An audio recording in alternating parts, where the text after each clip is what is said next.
Lakini kwa nini akasema na Bwana Mungu atampa kiti cha enzi cha Daudi baba yake?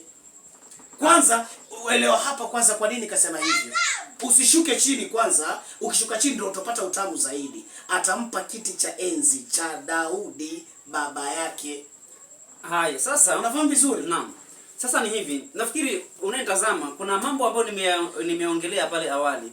Nimesema kwamba Yesu katika kuzaliwa kwake, tunajua kwamba alizaliwa na Mariamu katika ulimwengu huu. Alizaliwa na Mariamu, mwanamke Mariamu ambaye hakuwa na mume yeyote wa kimwili ndio amzae Yesu. Anapozaliwa na Mariamu tayari inajulikana kwamba ukoo wa Mariamu ni ukoo fulani. Kwa hivyo yeye pia anapotajwa na ukoo ule haina matatizo katika hiyo upande.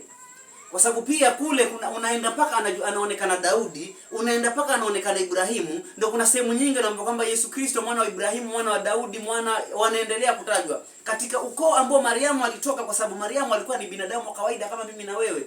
Sasa lazima Yesu anapozaliwa pale anatajwa na ukoo ule. Lakini tunapoangalia huu uzao wa aina mbili ama huu uzao wa mara nyingine ya upande mwingine ni kwamba tunapoangalia uzao wa roho. Sasa tunaenda kwa Mungu moja kwa moja. Kwa sababu hakuwa na baba wa kimwili, hata Yusufu hahusiani na Yesu.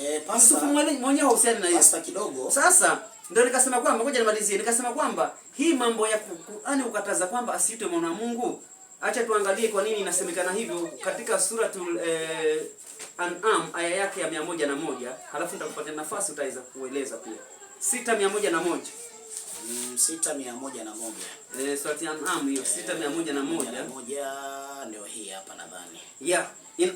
Inasema hivi, yeye ndiye muumba wa mbingu na ardhi, inamkinikaje awe na mwana hali hana mke. Ndiposa nimeelezea pale awali kwamba uwana unaokatazwa hapa ni uwana kwamba Mungu hakuna mke. Ndiposa Qur'ani inasema hawezi kuwa na mwana kwa njia ya mke. Ambao Wakristo sisi hatusemi ana mwana kwa njia ya mke. Ukisema ana mwana kwa njia ya mke, ndio sasa hapo umeingia katika kufuru ambao Mwenyezi Mungu anaikataza.